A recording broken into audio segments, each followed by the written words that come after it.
Good morning. Homework કર્યું છે બધાએ? પિન્ટુ, તારું તો આ દર વખતનું છે. રોજ એક નવું બહાનું તૈયાર જ હોય છે. તારા પેરેન્ટ્સ ને રિઝલ્ટ 100% જોઈએ છે, પણ મહેનત નથી કરવી. માત્ર ભણવા બાબતે જ તારી ફરિયાદ નથી, તારી બીજી હરકતોથી પણ બીજા વિદ્યાર્થીઓને તકલીફ થાય છે. હજુ કઉ છું, સુધરી જા તું.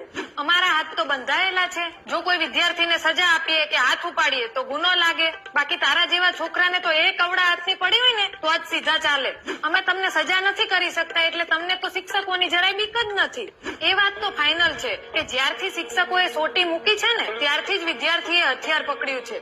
પહેલાની જેમ શિક્ષકોના હાથ બંધાયેલા ના હોત ને અને કડક વલણ રાખી શકતા હોત ને તો આજે એક વિદ્યાર્થી છરી લઈને બીજા વિદ્યાર્થીની હત્યા ના કરી શકત. પહેલાના સમયમાં ગુરુકુળમાં શિષ્યો માટે કેવા નિયમો હતા? અરે ત્યારની વાત તો જવા દો. અમે ભણતા ને ત્યારે પણ શિક્ષકો ધારે ને એ સજા આપી શકતા અને બધા વિદ્યાર્થીઓ શિક્ષકોનું માન પણ જાળવતા.